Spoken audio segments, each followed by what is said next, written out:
ಸೇರ್ತಾರೆ, ಪೂರ್ವ ಗುರುಗಳು ಎಲ್ಲರೂ ಸೇರ್ತಾರೆ. ಹಾಗೆ ಗುರುಭ್ಯೋ ನಮಃ ಅಂದ್ರೆ ಎಲ್ಲ ಬಗೆಯ ಗುರುಭ್ಯೋ ನಮಃ ಅಂತ ಅರ್ಥ ಅಲ್ಲಿ, ಸರ್ವ ಗುರುಭ್ಯೋ ನಮಃ. ಹಾಗೂ ಒಂದು ಮಾತಿದೆ, ಪೀಠ ಪೂಜೆಗೆ ಬಂದಾಗ ಸರ್ವ ಗುರುಭ್ಯೋ ನಮಃ ಅಂತಲೇ ಹೇಳ್ತಾರೆ. ಇಷ್ಟೆಲ್ಲ ಸೂಕ್ಷ್ಮವಾಗಿ ಇಟ್ಟುಕೊಂಡ್ರು ಸ್ಪಷ್ಟವಾಗಿ ಹೇಳ್ತದೆ. ಅದು ನಿಮಗೆ ಗೊತ್ತಿದೆ, ಅದು ಗೊತ್ತಿಲ್ಲ. ಶನ್ನೋ ಮಿತ್ರಶ್ಯಂ ವರುಣಃ ಶನ್ನೋ ಭವತ್ವರ್ಯಮ ಶನ್ನ ಇಂದ್ರೋ ಬೃಹಸ್ಪತಿ ಶನ್ನೋ ವಿಷ್ಣುರುಕ್ರಮಃ. ಇದು ಸ್ಮೃತ್ವಾ ಗುರುಂ ಪೂರ್ವಗುರುಂ ಆದಿಮೂಲ ಗುರು ತಥಾ ದೇವತಾಂ ವಾಸುದೇವಂಚ ಎನ್ನುವುದೇ ಆಗಿದೆ. ಮಿತ್ರ ಅಂದ್ರೆ ಎಚ್ಚರ ಕೊಡುವ, ಮಿತಿಮ್ರಾತಿ ಮನೋಭಿಮಾನಿಯಾಗಿರತಕ್ಕ ರುದ್ರದೇವರು. ಶನ್ನೋ ಮಿತ್ರ ಅಂತ ಮೊದಲು ಕರೆದದ್ದು, ನನಗೆ ನೀನು ಎಚ್ಚರ ಕೊಡು ಅಂತ. ಅದರ ಆಚೆಗೆ ಹೋಗಬೇಕು ಅಂತ ಎಚ್ಚರ ಆಯಿತು. ಯಾಕೆಂದ್ರೆ ಬೆಳಿಗ್ಗೆ ಏಳಬೇಕು ಅಂತ ಇಷ್ಟೇ ಇರ್ತದೆ, ಅದು ಎಚ್ಚರ ಆಗುವುದಿಲ್ಲ. ಎಲ್ಲರಿಗೂ ಇರ್ತದೆ ಏಳಬೇಕು ಅಂತ. ಬೆಳಿಗ್ಗೆ ಬೇಗ ಎದ್ದು ಯಾರು ಹೇಳದಿದ್ದಾಗ, ಗಲಾಟೆ ಇಲ್ಲದಿದ್ದಾಗ ಒಳ್ಳೆ ಓದಬೇಕು ಅಂತ ಹೇಳಿ ಹಿಂದಿನ ದಿವಸವೇ ಪುಸ್ತಕಕ್ಕೆಲ್ಲ ಬೈಂಡ್ ಹಾಕಿ ಚಂದ ಮಾಡಿ ಪುಷ್ಪ ಹಾಕಿ ಅಲಂಕಾರ ಮಾಡಿ ಪೀಠದಲ್ಲಿ ಇರ್ತೇವೆ. ಮರು ದಿವಸ ನಾಳೆ ಓದುವ ಅಂತ ಕಾಣ್ತದೆ. ಎದ್ದಾಗ ಹೇಳ್ಬೇಕಲ್ಲ, ಸುಮ್ಮನೆ ಚಳಿ ಬೇರೆ ಉಂಟು, ಎಚ್ಚರ ಆದ್ರೂ ಮತ್ತೊಂದು ನಿದ್ದೆಗೆ ಹೋಗಿಬಿಡ್ತೇವೆ. ನಾಳೆ ಒಳ್ಳೆ ದಿವಸ ಆಗೋದ್ವಾ ಅಂತ. ನಾಳೆ ಬರ್ತದೆ, ಆಗ ಬರುವ ತಿಂಗಳು ಉತ್ತರಾಯಣ ಪೂರ್ವ ಬರ್ತದೆ, ಆಗೋದ್ವಾ ಅಂತ ಆಗ್ತದೆ. ಮತ್ತೆ ಬರುವ ತಿಂಗಳು ಉತ್ತರಾಯಣ ಅಂದ್ರೆ ಈಗ ಗಡಿಬಿಡಿ ಇದೆ, ಕೆಲವೆಲ್ಲ ಕೆಲಸಗಳಿವೆ, ಅದೆಲ್ಲ ಮುಗಿರಿ ಸಮಸ್ಯೆ, ಮತ್ತೆ ಓದಿ ಶುರು ಮಾಡುವ ಅಂತ ಪುಸ್ತಕ ಹಾಗೆ ಇರ್ತದೆ, ನಮ್ಮನ್ನು ಕರೀತಾ ಇರ್ತದೆ, ನಾವು ಮಾತ್ರ ಮುಂದುವರಿಸ್ತಾ ಇರ್ತೇವೆ. ಎಷ್ಟು ಮುಂದುವರಿಸ್ತೇವೆ ಕೇಳಿದ್ರೆ ಎಷ್ಟೋ ಜನ್ಮ ಅಷ್ಟೇ, ಜಾಸ್ತಿ ಇಲ್ಲ. ಹಾಗೆ ಮುಂದುವರಿಸಿಯೇ ಬಂದದ್ದು ಇನ್ನು ಎಷ್ಟೋ ಮುಂದಕ್ಕೆ ಅಂತೇಳಿ. ಆದ್ರೆ ಮೊತ್ತ ಮೊದಲ ಬಾರಿಗೆ ನಮಗೆ ಮೊದಲು ಮಿತಿಯನ್ನು ಕೊಡಬೇಕು, ಮಿತಿಮ್ರಾತಿ ಬೆಳಕನ್ನು ಕೊಡಬೇಕು. ಎಚ್ಚರ ಆಗುವುದು ಹೊರಗಲ್ಲ, ಒಳಗೆ ಎಚ್ಚರ ಆಗ್ಬೇಕು. ಹೊರಗೆ ಎಷ್ಟು ಎಬ್ಬಿಸಿದ್ರೆ ನಮ್ಮನ್ನು ಯಾರು ಬಡದ್ರೇನು ನಿಲ್ಲಿಸಿದ್ರೇನು, ಒಳಗೆ ಎಚ್ಚರ ಆಯ್ತು ಆ ನಂತರ ನಿದ್ದೆ ಮಾಡೋದಿಲ್ಲವ. ಹೊರಗೆ ನಿದ್ದೆ ಮಾಡಿದ್ರೆ ಎಚ್ಚರ ಆಗ್ತಾನೆ. ಕೆಲವರು ನಿದ್ದೆಗೆ ಓದ್ತಾರೆ, ನನಗದು ಭಾರಿ ಅಭ್ಯಾಸ ಇದೆ, ಗೊತ್ತಾಗಿದೆ, ಬಹಳ ಖುಷಿ ಇರ್ತದೆ. ನಿದ್ದೆಗೆ ಓದಿದ್ರೆ ಒಳ್ಳೆ ಅರ್ಥ ಆಗ್ತದೆ. ಎಚ್ಚರದಲ್ಲಿ ಓದುವವರಿಗೆ ಅರ್ಥ ಆಗುದು ನಿದ್ದೆ ಏನೆಂದು. ಅದ್ರ ಅಭ್ಯಾಸ ಮಾಡಿ. ಅಭ್ಯಾಸ ಏನಂತಂತೆಯ ವೈರಾಗ್ಯ ತೆಗೆದಿರ್ತದೆ. ಕೃಷ್ಣ ಹೇಳ್ತಾನೆ, ಯಾವುದು ಕಷ್ಟ ಇಲ್ಲ, ನಿದ್ದೆಯಲ್ಲಿ ಓದಲಿಕ್ಕೆ ಬರ್ತದೆ ಎಚ್ಚರ ಆಗಿಕೊಂಡು. ಅದಕ್ಕೆ ಅಭ್ಯಾಸ ಮಾಡಿದ್ರೆ ಸರಿ. ಈಗ ಹೆಚ್ಚಿನ ವಿದ್ಯಾರ್ಥಿಗಳ ಮಕ್ಕಳೆಲ್ಲ ಹಾಗೆ ಮಲಗಿಕೊಂಡೇ ಓದುವುದಲ್ವಾ. ಹಾಗೆ ವಾಸ್ತವವಾಗಿ ನಮಗೆ ಒಳಗೆ ಎಚ್ಚರ ಕೊಡತಕ್ಕಂತಹ ದೇವರು ಅದು ಮಿತ್ರ, ನಮ್ಮ ಮಿತ್ರ. ನಮ್ಮ ಮಿತ್ರ ರುದ್ರ ಯಾಕೆ ಆಗಬೇಕು? ನಾವು ಅವ್ರ ಮಿತ್ರ ಅಂತ ಮಾಡೋದಿಲ್ಲ, ಹೆದರಿಕೊಳ್ಳುತ್ತೇವೆ. ರುದ್ರದೇವರನ್ನು ಯಾರೂ ಮಿತ್ರರು ಹೇಳೋದಿಲ್ಲ. ಯಾಕೆ? ಬೇಗ ಕೊಂದು ಬಿಟ್ಟರೆ ಸಮಾನ ದೇವತೆ ಅವನು. ಸರಿಯಾಗಿ ನೋಡಿಕೊಳ್ಳಿ. ಗೀತೆ ಹೇಳ್ತಾರೆ, ಆತ್ಮೈವ ಹ್ಯಾತ್ಮನೋ ಬಂಧು ಆತ್ಮೈವ ಹರಿಪುರಾತ್ಮನ ಬಂಧುರಾತ್ಮಾತ್ಮನ ಸಸ್ಯ ಅಂತ ಹೇಳಿಕೊಂಡು, ಮನಸ್ಸೇ ಅವನ ಮಿತ್ರ, ಮನಸ್ಸೇ ಅವನ ಶತ್ರು. ಮುಗಿತಲ್ಲ. ಮನೆಯೋ ಮನುಷ್ಯಾಣಂ ಕಾರಣಂ ಬಂಧ ಮೋಕ್ಷಯೋ. ಅದನ್ನೇ ಆಯ್ತು ಮತ್ತೆ ಪುನಃ ಕೃಷ್ಣನಿಗೆ ಹೇಳಿಕೊಟ್ಟ, ನಿನ್ನ ಮಿತ್ರ ಯಾರು ಕೇಳಿದ್ರೆ ನಿನ್ನ ಮನಸ್ಸೇ ನಿನ್ನ ಮಿತ್ರ, ನಿನ್ನ ಮನಸ್ಸೇ ನಿನ್ನ ಶತ್ರು. ಯಾಕೆ ಕೇಳಿದ್ರೆ ನೀನೇ ಅಲ್ವ ಹೇಳೋದು, ದನ ಹಾಲು ಕೊಟ್ಟಿದೆ, ಅದನ್ನು ಕಾಫಿ ಮಾಡಿ ಕುಡಿಬೇಕು ಹೇಳೋದು ನಿನ್ನ ಮನಸ್ಸಲ್ವಾ? ಒಂದಿನ ಮನಸ್ಸಿಗೆ ಹೇಳು, ಅದು ಶತ್ರು ಇದೆ, ಯಾವುದು ಮನಸ್ಸಲ್ಲ ಕಾಫಿ, ಅದನ್ನು ಬಿಡು ಅಂತ ಹೇಳು. ಮನಸ್ಸಿಗೆ ಹೇಳೋದಿಲ್ಲ. ಹೇಳ್ತಾರೆ ಅವರು, ನಾನು ಬೇಕಾದ್ರೆ ಎಂತ ಬೇಕಾದ್ರೆ ಬಿಡ್ತೇನೆ, ಕಾಫಿ ಒಂದು ಬಿಡುವುದಿಲ್ಲ ಅಂತ. ಹಾಗಾದ್ರೆ ಎಷ್ಟು ಜೋರಿ ಅವರು ಕಾಫಿ ಅಧೀನರಾಗಿ ಅದರ ಬೇರೆ ಎಷ್ಟು ಅವರು ಬಿದ್ದುಕೊಂಡಿದ್ದಾರೆ, ಅಸ್ವತಂತ್ರರಿದ್ದಾರೆ. ಏನೋ ಒಂದು ದಿವಸ ನೀನು ಹೇಳಿದ್ದಕ್ಕೆ ಕುಡಿಯಿಲ್ಲ, ನನಗೆ ತಲೆಯೆಲ್ಲ ಹಾಳಾಗಿದೆ ಹೇಳ್ತಾನು. ಹಾಗಾದ್ರೆ ತಲೆ ಹಾಳಾಗಬೇಕಾದ್ರೆ ಎಷ್ಟು ಜೋರಿ ಇರಬೇಕು ನೋಡಿ ಪ್ರಭಾವ. ಅದು ಬಿಡುವುದು ಹೇಗೆಂದ್ರೆ ಅಭ್ಯಾಸ ಏನಂತೆಯ ವೈರಾಗ್ಯ ಅಷ್ಟೇ. ಕಾಫಿಯನ್ನು ಯಾರಾದ್ರೂ ತಂದು ಕೊಟ್ರೆ ಮೊದಲು ವೈರಾಗ್ಯ ಅದರ ಮೇಲೆ, ಅದನ್ನು ಯಾರಿಗಾದ್ರೂ ಕೊಟ್ಟು ಬಿಡಬೇಕು ಕೂಡಲೇ.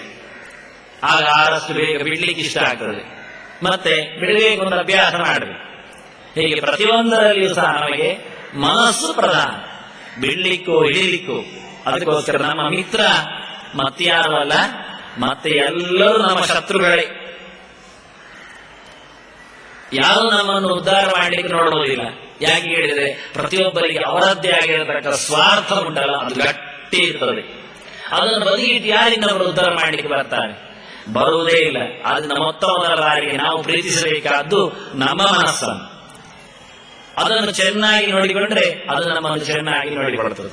ನಮ್ಮನ್ನು ಉದ್ಧಾರ ಮಾಡ್ತದೆ. ಅದನ್ನ ಮೊದಲ ಬಾರಿಗೆ ನಾವು ಶಂ ನಃ ಹೇಳಬೇಕು ಮಿತ್ರನಿಗೆ. ಓ ಮಿತ್ರನೇ, ಪ್ರಿಯ ಮಿತ್ರನೇ, ಓ ಮನಸ್ಸೆ, ಓ ಮನೋಭಿಮಾನಿ ರುದ್ರನೇ, ನನಗೆ ನೀನು ಶಂ ನಃ, ನಮಗೆ ನೀನು ಸುಖವನ್ನು ಕೊಡು. ಶಂ ಮಿತ್ರ ಶಂ ವರುಣ. ಆನಂತರ ರುದ್ರನ ಗುರು ಯಾರು? ವರುಣ. ವರುಣ ಅಂದ್ರೆ ವರ್ಣವೇ ವರುಣ ಆದದ್ದು, ಅಕ್ಷರವೇ, ಅಕ್ಷರದ ಅಧಿದೇವತೆ ಭಾರತೀ ಸರಸ್ವತಿಯರೇ ಗುರುವಿನ ಗುರು, ಹಿರಿದಾದ ಗುರು. ಹಾಗಾಗಿ ಭಾರತೀ ಸರಸ್ವತಿಯರು ನನಗೆ ಅಕ್ಷರದ ಮೂಲಕ ಮನೆಯ ಬಾಗಿಲಿಗೆ ಬರಲಿ. ಮತ್ತೆ ವರುಣ ಯಾಕೆ ಹೇಳಿದ್ರೆ, ಅಕ್ಷರ ಅದು ಬಿಡಿಸಿಯಾಗಿ ನನಗೆ ಕಾಣಬೇಕು, ಮುದ್ದೆಯಾಗಿ ಕಾಣಬಾರದು. ನಮ್ಮ ಎಲ್ಲ ಕಾರ್ಯಕ್ರಮಗಳು ಹೇಗಿರ್ತವೆ ಕೇಳಿದ್ರೆ, ಮೊದಲು ಅಕ್ಷರ ಬರದಾಗೆ ಇರ್ತದೆ. ಮೊದಲು ಸಣ್ಣ ಮಕ್ಕಳು ನೋಡಿ ಎಷ್ಟು ದೊಡ್ಡದಾಗಿ ಆ ಅಂತ ಬರೀತಾರೆ, ಮುದ್ದವಾಗಿ ಬರೀತಾರೆ. ಅದು ಎಲ್ಲಿಂದ ಶುರುವಾಗಬೇಕು ಅಲ್ಲಿಂದ ಶುರುವಾಗಿ ಗಮನ ಕೊಟ್ಟು ಹೋಗುವಲ್ಲಿಗೆ ಹೋಗಿ ಅದು ಹೋಗಿ ನಿಲ್ತದೆ. ಬರ್ತಾ ಬರ್ತಾ ನಮ್ಮ ಅಕ್ಷರಗಳು ಎಷ್ಟು ಸಣ್ಣದಾಗ್ತವೆ, ಆನಂತರ ಎಷ್ಟು ಹೇಸಿಗೆ ಆಗ್ತವೆ, ನಾವದು ನಮಗೆ ಹೋಗ್ಲಿಕ್ಕೆ ಬಾರದಷ್ಟು ಗಲೀಜಾಗ್ತದೆ. ಹಾಗೆ ನಮ್ಮ ಎಲ್ಲ ಕಾರ್ಯಕ್ರಮಗಳು ಮೊದಲು ದೊಡ್ಡದಾಗಿದ್ದು, ಶಿಸ್ತಾಗಿ ನಿಯಮಬದ್ಧವಾಗಿದ್ದು, ಮತ್ತೆ ಕೊರಕಲಾಗಿ ಸಣ್ಣದಾಗಿ ಹೇಸಿಗೆಯಾಗಿ ನಮಗೆ ಬೇಡವಾಗಿ ಯಾರಿಗೂ ಬೇಡವಾಗಿ ಮಾಸಿ ಕಾಣದಂತೆ ಆಗಿ ಹೋಗ್ತದೆ. ಬರೋದು ಮಾತ್ರ ನೋಡುವ ಎಂತ ಅಂತ ಅರ್ಥವೇ ಆಗುವುದಿಲ್ಲ. ಹಾಗೆ ನಮ್ಮ ಕಾರ್ಯಕ್ರಮಗಳಿಗೆ, ನಮ್ಮ ಧೋರಣೆಗಳಿಗೆ ಸಾಯುವಾಗ ಅರ್ಥವೇ ಇರುವುದಿಲ್ಲ. ಒಬ್ಬ ಸಾಯುವಾಗ ಯೋಚನೆ ಮಾಡಿ ಸಾಯಬೇಕು, ನಾನು ಬದುಕಿದ್ದು ಸರಿ ಇತ್ತ ಅಂತ. ಹೇಸಿಗೆ ಆಗುತ್ತೆ ಅವನಿಗೆ, ಬೇಗನೆ ಸಾಯಬೇಕು ಅಂತ ಕಾಣುತ್ತೆ. ಆಗ ಸಾಯಲಿಕ್ಕೆ ಹೋದಾಗ ಅದಕ್ಕೆ ಮೊದಲು ಯಾವತ್ತು ಯೋಚನೆ ಮಾಡಿದ್ರೆ ಸಾಯಲಿಕ್ಕೆ ಹೋಗುವುದಿಲ್ಲ. ಸಾಯುವಾಗ ಯೋಚನೆ ಮಾಡಿದ್ರೆ ಅವನ ಬಗ್ಗೆ ಅವನಿಗೆ ವಾಕರಿಕೆ ಬರ್ತದೆ, ಇಷ್ಟು ತಡವಾಗಿ ಸತ್ನೋ ಅಂತ ಕಾಣ್ತದೆ ಆಗ ಅವನಿಗೆ. ಅದಕ್ಕೆ ವರುಣ ಶಬ್ದ ಆಗಿರುತ್ತೆ. ಬೆಳೆಸಿ ನಮ್ಮನ್ನು ಪ್ರತಿಯೊಂದು ಕಡೆಯಲ್ಲಿ ದುಡಿಸಿ ಚೆನ್ನಾಗಿ ಸಿಕ್ಕಿಸಿ ಬಹಳ ಸುಂದರವಾಗಿ ನಮ್ಮನ್ನು ಪಡಿಮೂಡಿಸುವ ತಾಕತ್ತಿರತಕ್ಕಂತಹ ಒಂದು ವಸ್ತು ಅಂದ್ರೆ ಜಗತ್ತಿನಲ್ಲಿ ಅಕ್ಷರಮಾಲೆ. ಅದರಲ್ಲಿ ನಿಂತ ಭಾರತಿ ಮತ್ತೆ ಸರಸ್ವತಿ, ಅದನ್ನು ಪ್ರಕಾಶಕ್ಕೆ ಬಂದ, ಅದರ ಅರ್ಥವನ್ನು ಹೊರಗೆ ಹಾಕಿದ ಭಾರತಿ, ಆ ಅರ್ಥದಲ್ಲಿ ಸ್ವಾರಸ್ಯವನ್ನು ನಮಗೆ ಉಳಿಸಿದ ಸರಸ್ವತಿ, ಅವರು ವರುಣ. ಶನ್ನೋ ಭವತು ಅರಿಯಮ.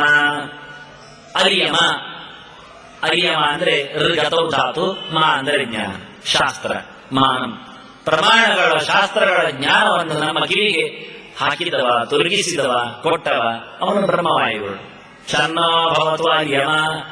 ಅವರು ಸುಮ್ಮನೆ ಕೊಡ್ಲಿಲ್ಲ. ನಾವು ಹೇಳುವುದು ಧರ್ಮ ಕೇಳಿಬಿಟ್ರು ಎಂತ ಅಂತ ಇಲ್ಲ. ಯಾವ ಸಂಗತಿಯನ್ನು ಯಾರು ಸುಳ್ಳಾಗಿ ಹೇಳುವುದೇ ಇಲ್ಲ. ಏನ್ ಹೇಳಬೇಕಾದ್ರೂ ಅದರ ಬೆನ್ನ ಹಿಂದೆ ಒಂದು ಗೆರೆ. ಆದ್ರಿಂದ ಪ್ರಾಣತತ್ವದ ಬ್ರಹ್ಮದೇವರ ಪ್ರತಿಯೊಂದು ಮಾತಿಗೂ ವೇದ ಇದೆ, ಪುರಾವೆ. ಅದನ್ನ ಅರಿಯಮ ಅಂದದ್ದು ಜ್ಞಾನ ಮನುಷ್ಯನಿಗೆ ಬಂದದ್ದೇ ಮಾನದಿಂದ, ಪ್ರಮಾಣಗಳಿಂದ, ಪ್ರಮಾಣ ಶಾಸ್ತ್ರಗಳಿಂದ. ಕೃಷ್ಣ ಅದನ್ನು ಹೇಳಿದ್ದು, ತಸ್ಮಾ ಶಾಸ್ತ್ರ ಪ್ರಮಾಣಂತೆ ಕಾರ್ಯ ನಿರ್ಣಯ. ಮಾಡು ಬಿಡು ಹೇಳುವುದಕ್ಕೆ ಗೆರೆ ನಮಗೆ ಬೇಕು.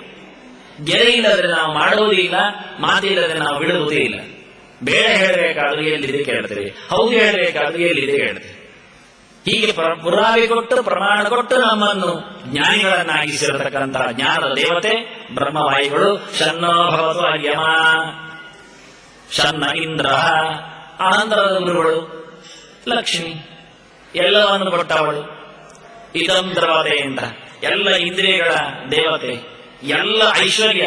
ಇಂದ್ರ ಅಂದ್ರೆ ಐಶ್ವರ್ಯದ ಒಡೆಯ ಅಂತ ಅರ್ಥ. ಇದು ಪರಮೈಶ್ವರ್ಯ ಅಂತ, ಸಕಲ ಐಶ್ವರ್ಯದ ದೇವತೆಯಾಗಿ ನಿಂತವಳು ಲಕ್ಷ್ಮಿ, ಭಾಗ್ಯದ ದೇವತೆ. ಅವಳಿಗೆ ನಮಸ್ಕಾರ ಮಾಡಿದ್ದಾರೆ. ಅದರಿಂದಾಗಿ ನಾವು ಜ್ಞಾನದ ಇಂದ್ರರಾಗ್ತಾ ಇದ್ದೇವೆ, ಬಾಕ್ಯ ಪ್ರಪಂಚದ ಇಂದ್ರರಾಗಿ ಉಪಯೋಗ ಇಲ್ಲ. ನಮ್ಮ ಕಣ್ಣು, ನಮ್ಮ ಕಿವಿ, ನಮ್ಮ ನಾಲಿಗೆ, ನಮ್ಮ ಉಸಿರು, ನಮ್ಮ ಬದುಕು ಎಲ್ಲವೂ ಇರಲಿಕ್ಕೆ ಕಾರಣ, ಗೆಲ್ಲಲಿಕ್ಕೆ ಕಾರಣ ನಾವು ಜ್ಞಾನವನ್ನು ಪಡೆದದ್ರಿಂದ ಮಾತ್ರ. ಮತ್ತೇನು ಪಡೆದು ತಗೊಂಡು ಹೋಗುವುದಿಲ್ಲ. ಎಷ್ಟು ಕೋಟಿಗಟ್ಟಲೆ ನಾವು ನುಂಗಿ ಹಾಕಿದ್ರು ಪಡೆದು ಒಂದು ಪೈಸವೂ ತಗೊಂಡು ಹೋಗ್ಲಿಕ್ಕಿಲ್ಲ, ಬಿಟ್ಟೇ ಹೋಗ್ಬೇಕು. ತಗೊಂಡು ಹೋಗ್ಲಿಕ್ಕೆ ಇರುವಂತಹದ್ದು ಜ್ಞಾನ ಮಾತ್ರ. ಜೀವನ ಒಟ್ಟಿಗೆ ಬರುವಂತಹದ್ದು ಅವನು ಈ ಜನ್ಮದಲ್ಲಿ ಕಲಿತಿರತಕ್ಕಂತಹ ಸಂಗತಿಗಳು ಯಥಾ ಪ್ರಕಾರ ಬರ್ತವೆ. ಮುಂದಿನ ಜನ್ಮಕ್ಕೆ ಅಕ್ಷರ ಮುಟ್ಟಿದಾಗ ಚಿಂತನೆ ಬಂದು ಬಿಡ್ತದೆ, ಓದ್ಲಿಕ್ಕೆ ಕೂದಿದಾಗ ಎಲ್ಲ ಅರ್ಥ ಆಗ್ತದೆ.